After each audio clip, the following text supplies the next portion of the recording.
আসসালামু আলাইকুম everyone, welcome back to my channel. আশা করছি আপনারা সকলেই ভালো আছেন।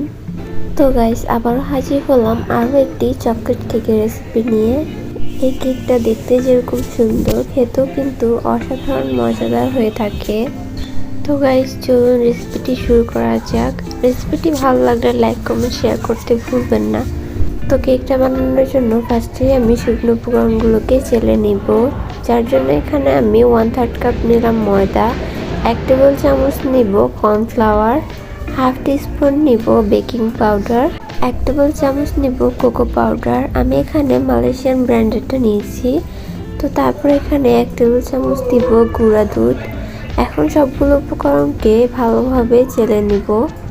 তারপর জ্বালানিটা উঠিয়ে শুকনো উপকরণগুলোকে একটু মিক্স করে নিব। তারপর এখানে আমি 2টা ডিম নিলাম। ডিমটাকে একটা হ্যান্ড বিটারের সাহায্যে ভালো করে বিট করে নিব কিছুক্ষণ একটু ভালোভাবে বিট করে আমি বিটারটাকে থামিয়ে এখানে হাফ কাপের মতো চিনি ইউজ করব। চিনিটাকে আমি 2বার দিয়ে ভালো মতো বিট করে নিব। একবার দিয়ে ভালো করে বিট করে আবারও আমি দিয়ে দিলাম এবং এটাকে খুবই ভালোভাবে 10 থেকে 15 মিনিট ধরে বিট করে নিব। তারপর এখানে দিব 1 চিমটি লবণ। এখন দিব হাফ টিস্পুনের মতো চকলেট পেস্টটা দেওয়ার পর এটাকে ভালো মতো বিট করে নিব। একটু ভালোভাবে বিট করে আমি এখানে দিয়ে দিব 2 টেবিল চামচ সয়াবিন তেল। তেলটা দেওয়ার পর বেশিক্ষণ বিট না করে আমি কিছুক্ষণ এটাকে বিট করে উঠিয়ে নিব। আর এটার ঘনত্বটা ঠিক এরকম হবে। তো এখন বিটারটাকে উঠিয়ে আমি শুকনো উপকরণ যেগুলো নিয়েছিলাম সেটা এখানে 2বার মিক্স করে নিব। এবার মিক্সারটা একটু ভালো করে করতে হবে যাতে দলা দলা বেঁধে না থাকে। তো আমি 2বার এটাকে খুব ভালোভাবে মিশিয়ে নিচ্ছি। ভালো মতো মিশিয়ে নেওয়ার পর আমি এখানে একটা 6 ইঞ্চি মোল্ডের নিচে কিছুটা সয়াবিন তেল ব্রাশ করে নিচ্ছি।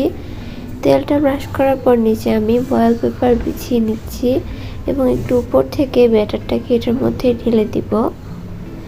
ব্যাটারটা একটু উপর থেকে ঢালার চেষ্টা করবেন। তারপর এটাকে আমি 2-3 বার একটু ঝাঁকিয়ে নিব।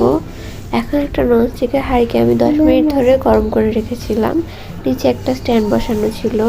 তো তারপর এটাকে ঢাকনা দিয়ে রেখে দিব প্রায় 20 মিনিটের জন্য। 20 মিনিট পর দেখতেই পাচ্ছেন আমার কেকটা কিন্তু ফুলে ডাবল হয়ে গেছে। আর এটা ঢাকনাটা আমি উঠিয়ে ফয়েল পেপারটাকে সরিয়ে নিচ্ছি।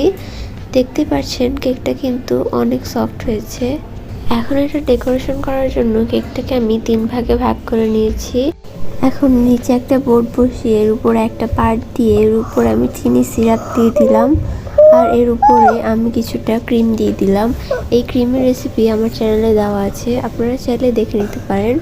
তো পুরো কেকটা কভার করে আমি সাইড দিয়ে দিলাম আর উপর দিয়েও দিয়ে দিলাম। এখন এর উপরে আমি দিয়ে দিব চকলেট গানাশ। এই গানাশের রেসিপিটাও আমার চ্যানেলে দেওয়া থাকবে, আপনারা চাইলে দেখে নিতে পারেন। তো গানাশটা দেওয়ার পর আমি এটাকে একটা প্যালেট নাইফের সাহায্যে ছড়িয়ে দিলাম। তারপর এখানে আমি সাইড দিয়ে একটা স্টার নজলের সাহায্যে নিচে দিয়ে একটু সমান করে একটা ডিজাইন করার চেষ্টা করলাম। তো তারপর ডিজাইনটা করা শেষ হলে আমি গোলাপগুলোকে বসিয়ে নিব। গোলাপ আমি 2 সাইড দিয়ে 2টা করে বসাবো। তো আমি গোলাপগুলো বসানোর পর একটা পাতা নজলের সাহায্যে 2 সাইড দিয়ে পাতা এঁকে দিব। তো তারপরেই তৈরি হয়ে যাবে আমাদের চকলেট কেক। এই কেকটা কিন্তু দেখতেও অসম্ভব সুন্দর হয়েছে আর এটা খেতেও কিন্তু অসাধারণ মজাদার হয়ে থাকে। আপনারা কিন্তু চাইলে এটা বাসায় ট্রাই করতে পারেন। তো গাইস, আজকের ভিডিওটা আশা করছি আপনাদের কাছে ভালো লেগেছে। ভালো লাগলে লাইক, কমেন্ট, শেয়ার করতে ভুলবেন না। আর পরবর্তী ভিডিও দেখার আমন্ত্রণ রইল। আল্লাহ হাফেজ।